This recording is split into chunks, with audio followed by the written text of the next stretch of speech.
Maksim Mihic, representing our port sponsor, DP World. Welcome to TOC Europe. You're the Global Executive Vice President of Operations and Engineering, and you've been very active here as a speaker. I'd like to ask you, how is DP World navigating the road towards net zero? So the DP World has a definite plan how to achieve the net zero by 2050. On the COP27, we announced by 2030 we are going to achieve 28% reduction on the CO2 emission. Since then, we rebase it on scientifically based target, and now we are trying to achieve 42% by 2030 and net zero by 2050. Your ambition is admirable. And what are the, from the equipment perspective, how do you hope to achieve these targets? So we have a three-pronged approach. One is the electrification of the equipment.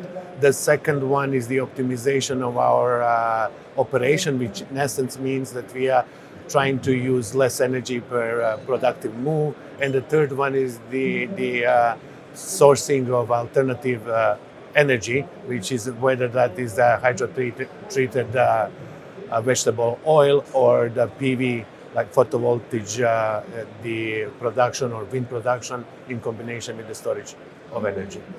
And DP World, of course, a global company with operations worldwide. You must have some challenges, face those challenges along the way, and how are you taking them on and overcoming them?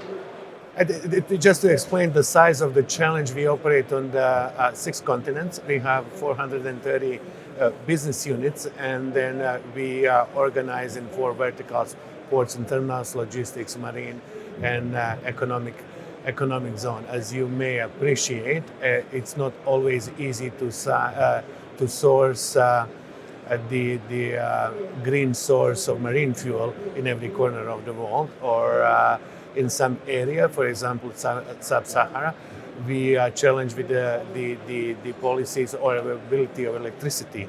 So electrification is not always the answer.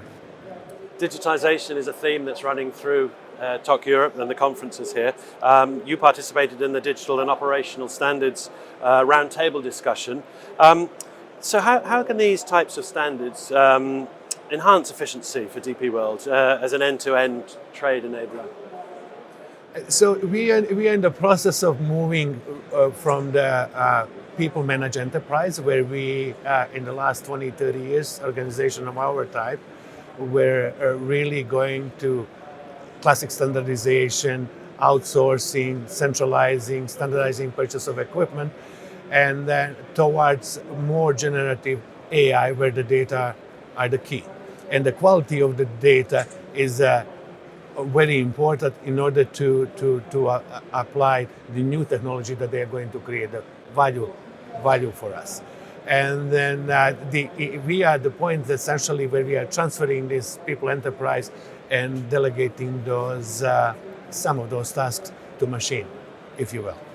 And so what do you think are the main barriers that could slow down the adoption of the harmonized operational standards across the industry? Boris mentioned that on the panel. Standards are like a language, right? You are British, I came from Canada, some people are from France, and all those stuff. Standards really help us to talk to each other. Not necessary that we are going to, we will always have a flavor or the accent on our own. But I think the main barriers, and that happened in the 80s in the control industry, some people will think that that's holding to themselves. It's a competitive advantage. We think it's open sourcing and having common language is the way to go. Maksim Mihic, it's been a pleasure talking to you. Thank you very much for joining us today, and thank you to DP World for your continued support of TOC. Thank you for having us.